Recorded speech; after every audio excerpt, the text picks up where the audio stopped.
Morning students. इससे पहले video में हमने बताया था संगठन का महत्व।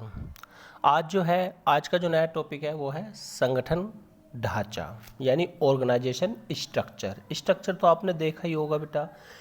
संगठन का मतलब होता है कि किसी कार्य को इस प्रकार बांटना कि उसमें समस्या उत्पन्न न हो, और ढांचा उस आकार देना यानी उसे एक आकार देना, वो क्या कहलाता है? स्ट्रक्चर कहलाता है। देखो अब इसे विस्तार पूर्वक पढ़ते हैं बेटा। संगठन ढांचा संगठन प्रक्रिया का परिणाम अथवा प्रतिफल है। क्या कहा गया? संगठन ढांचा जो है संगठन प्रक्रिया का यानी ऑर्गेनाइजेशन प्रोसेस का जो है ये रिजल्ट है। अतः एक प्रभावी संगठन द्वारा उद्यम की लाभदायकता में वृद्धि की जाती है। यानी एक जो अच्छा संगठन चाहते हो तो उसमें जो है ऑर्गेनाइजेशन स्ट्रक्चर जो है उसमें लाभदायकता में वृद्धि की जाती है, यानी वह बिजनेस और अच्छा होता है। एक आदर्श संगठन ढांचे की आवश्यकता एक उद्यम को उसके आकार, वृद्धि और जटिलताओं में वृद्धि होने से यहाँ पे वृद्धि होने पर ज्ञात की जाती है। इन्होंने बताया एक आदर्श यानी कि एक आइडियल ऑर्गेनाइजेशन की जो आवश्यकता, एक आइडियल ऑर्गेनाइजेशन जो स्ट्रक्चर की जो आवश्यकता होती है एक बिजनेस के आकार और उसकी समस्याओं पर उसकी समस्या यानी जटिलताओं में वृद्धि होने पर ज्ञात की जाती है। यह केवल एक उद्यम इसके अपवाद है। यहाँ केवल वे उद्यम इसके अपवाद है जिनके द्वारा दीर्घकालीन विशिष्ट ढांचा बनाकर आगे बढ़ा जाता है। इसके बावजूद यह समझना अत्यंत जरूरी है कि इस प्रकार की स्थिरता उपक्रम के लिए हानिकारक हो सकती है, तो इसमें परिवर्तन न करके यह उपक्रम तो बंद हो जाता है, इसकी वृद्धि में बाधाएं उत्पन्न हो जाती हैं। आगे देखो एक डेफिनेशन और दी है इसने पीटर ड्यूकर द्वारा कि एक उपयुक्त संगठन ढांचे के महत्व पर बल देते हुए कहा गया है कि संगठन ढांचा एक अनिवार्य माध्यम है। यानी क्या बताया? यानी वे इस पर बल देते हुए ऑर्गेनाइजेशन स्ट्रक्चर पर बल देते हुए कह रहे हैं कि संगठन ढांचा एक अनिवार्य माध्यम है तथा अनुयुक्त ढांचा व्यवसाय की कार्य निष्पत्ति को लिए हानि पहुंचा सकता है। यानी एक सही स्ट्रक्चर ही बिजनेस के लिए अच्छा माना जाता है। यदि अनुपयुक्त यानी कोई ढंग से सिस्टम से अगर कोई स्ट्रक्चर नहीं बना हुआ तो वह कार्य निष्पत्ति को भयंकर हानि पहुंचा सकता है, इसे समाप्त कर देता है।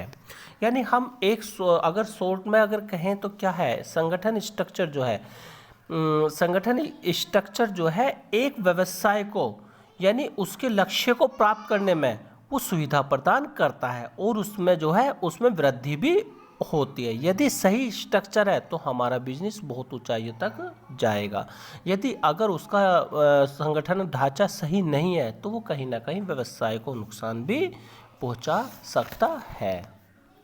आगे टॉपिक में है, देखो इन्होंने एक उदाहरण द्वारा समझाया है कि सुनीता द्वारा स्वयं की एक ट्रैवल एजेंसी खोली है। अतः उसकी ट्रैवल एजेंसी का सफल होना ग्राहक व ट्रैवल एजेंसी में कार्यरत कर्मचारी के मध्य सामंजस्य संबंध इस पर निर्भर करता है। देखो उन्होंने बताया कि सुनीता की एक ट्रैवल एजेंसी है, तो वो क्या कह रहे? उसके ग्राहक और उसके कर्मचारियों के मध्य एक सही संबंध होने पर ही अच्छा माना जाता है। उन्होंने इस उद्देश्य की प्राप्ति हेतु संचालन, प्रशासन और बिक्री जैसे कार्यों को आधार पर अपने ट्रैवल एजेंसी के संपूर्ण कार्यों को 3 उप भागों में विभाजन कर दिया है। इसमें क्या है? विभाजन कर दिया। इस संचालन में ट्रैवल काउंसलर, टिकट और आरक्षण में ग्राहक की देखभाल सम्मिलित है। क्या बताया? पहला बताया इसमें बताया इसके 3 जो भाग बताए, इसमें संचालन में ट्रैवल काउंसलर की देखभाल सम्मिलित है।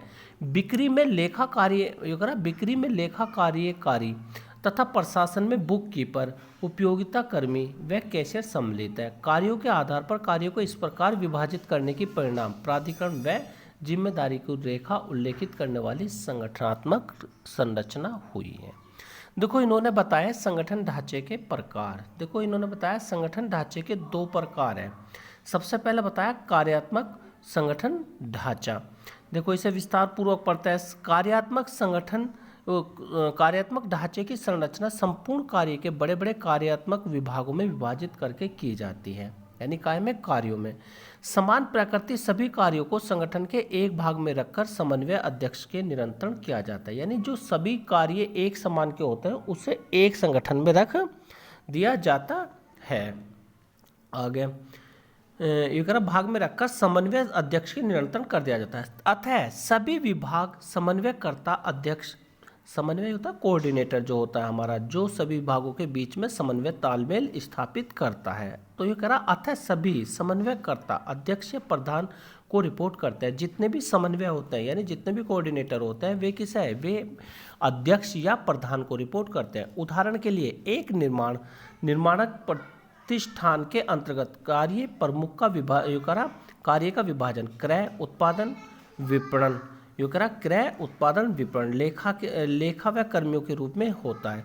इन विभागों को आगे उपवर्गों में बांटा जा सकता है। इन्होंने बताया क्रय विभाग, फिर उत्पादन, फिर मार्केटिंग यानी विपणन बताया। तो यानी इन्हें 3 भाग बताए।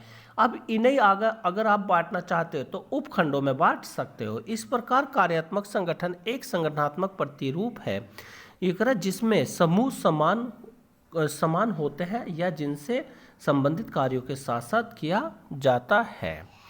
यानी कार्यात्मक यानी उन्होंने कार्य को एक जैसे कार्यों को एक ग्रुप में रख लिया, चाहे उनके उपसमूह अलग से क्यों ना बना दिए जाए। जैसे इस वाले टॉपिक में कार्यात्मक में उन्होंने बताया क्रय डिपार्टमेंट, प्रोडक्ट डिपार्टमेंट और मार्केटिंग यानी क्रय उत्पादन और विपणन। अब आता है इसमें कार्यात्मक संगठन ढांचे के गुण यानी इसके क्या क्या फायदे हैं। देखो क्या पॉइंट है इसमें, कार्यात्मक संगठन ढांचे द्वारा व्यावसायिक विशिष्टीकरण को और प्रेरित किया जाता है। यानी क्या किया जाता है, जो व्यावसायिक विशिष्टीकरण यानी बिजनेस स्पेशलाइजेशन की ओर प्रेरित किया जाता है, क्योंकि विशिष्ट कार्य पर ही जोर दिया जाता है। और इसके द्वारा मानव शक्ति के उपयोग में दक्षता को प्रोत्साहित किया जाता है, क्योंकि कर्मचारियों द्वारा विभाग में एक ही कार्य को किया जाता है और अपनी कार्यविधि को उन्नतशील बनाया जाता है। नेक्स्ट इसका पॉइंट है बेटा, इसका इंपॉर्टेंस में विभाग के अंतर्गत नियंत्रण, विभाग के अंतर्गत इसका जो ख पॉइंट है, विभाग के अंतर्गत नियंत्रण व सामंजस्य उन्नतशील होते हैं, क्योंकि एक ही कार्य को बार बार किया जाता है। जब यो करा कि देखो यो करा कि विभाग के अंतर्गत नियंत्रण कंट्रोल व एडजस्टमेंट उन्नतशील होता है, यानी सामंजस्य बोलते हैं एक तालमेल बिठाना, एडजस्टमेंट करना, क्योंकि एक ही कार्य को बार बार किया जाता है। आगे गैप पॉइंट है, यह प्रबंधकीय और संचालक में संबंध कौशल में वृद्धि करने में सहायता करता है। यानी जो उसके मैनेजर या डायरेक्टर है उनके जो एफिशिएंसी यानी कौशल में वृद्धि होती है, जिसका परिणाम अत्यधिक लाभकारी होता है। यह पुनरावृत्ति को भी कम करता है, यानी बार बार इसमें रिपीट करने की आवश्यकता नहीं होती, जिससे आर्थिक बचत अधिक व लागत कम होती है। यह कर्मचारियों के प्रशिक्षण को सरल बनाता है, क्योंकि कार्य का क्षेत्र छोटा ही होता है। इसका नंबर 6 है, इसमें माध्यम में सभी कार्यों को पूर्ण रूप से ध्यान दिया जाता है। अब आता है इसके क्या क्या दोष हैं। सबसे पहले बताया कार्यात्मक ढांचे के दोष। सबसे पहले इसमें क्या देखते हैं, इसके कार्य अध्यक्ष द्वारा बताए गए कार्यों की अपेक्षा संस्थान के अन्य सभी उद्देश्यों पर ध्यान दिया जाता है। ये क्या देखो क्या करा, इसमें कार्य अध्यक्ष यानी जो कार्य का जो डायरेक्टर होता है कार्य कराने वाला के द्वारा बताए गए कार्यों की अपेक्षा संस्थान के अन्य सभी उद्देश्यों पर कम ध्यान दिया जाता है। बस क्या रह गया, जो अध्यक्ष ने कार्य बताया उस पर ध्यान दिया जाता है, अन्य कोई किसी काम पर कोई ध्यान नहीं देता, क्योंकि यह विधि कार्य की प्रधानता की ओर ले जाती है, जबकि किसी विशिष्ट कार्य के महत्व पर ज़्यादा ध्यान दिया जाना चाहिए। संगठनात्मक के हितों की अपेक्षा विभागीय हितों पर ध्यान देना 2 अथवा अधिक विभागों के समन्वय में बाधा उत्पन्न कर सकता है। नेक्स्ट इसमें है, संगठन में बढ़ोतरी हो जाने पर विभाग की संख्या में भी वृद्धि होनी अपेक्षित है, तथा इस कारण ही सही समन्वय स्थापित नहीं हो पाता और निर्णयों में भी देरी हो जाती है। अगले पेज पर 2 और है बेटा इसके, जब 2 अथवा अधिक विभागों के हित प्रतिकूल हो तो हितों में विवाद होना स्वाभाविक है। यानी इन्होंने बताया जब 2 विभाग एक जैसे हों तो उनमें क्या होता है, उनके हित भी एक जैसे, तो उनमें आपस में विवाद होना शुरू हो जाता है। उदाहरण के लिए विक्रय विभाग की ग्राहक इच्छा तथा डिजाइन पर जोर देना उत्पादन बाधाएं उत्पन्न कर सकता है। इस प्रकार विवाद संगठन के हितों की पूर्ति में बाधा उत्पन्न कर सकते हैं, अतः अंतर विभागीय विवाद भी स्पष्ट उत्तरदायित्व विभाजन के बगैर खड़े हो सकते हैं।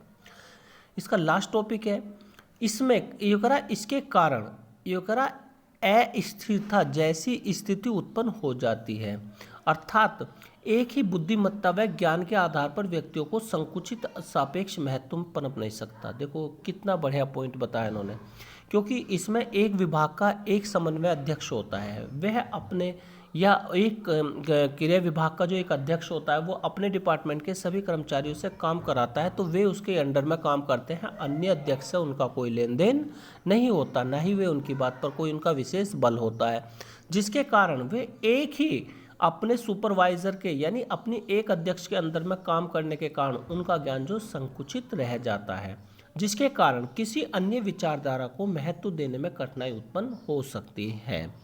कार्य प्रधान उच्च प्रबंध स्तरीय प्रशिक्षण प्राप्त नहीं कर पाते। देखो कार्य के जो प्रधान होते हैं वे उच्च प्रबंधक स्तरीय परीक्षण प्राप्त नहीं कर पाते, क्योंकि वे विभिन्न क्षेत्रों में अनुभव प्राप्त करने में समर्थ नहीं होते हैं।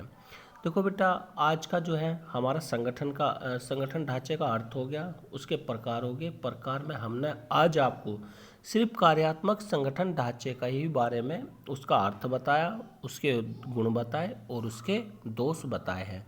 इससे जो आगे प्रभागीय संगठन ढांचा, इसे हम कल की क्लास में करेंगे। ये वीडियो यहीं समाप्त होती है। ओके बेटा।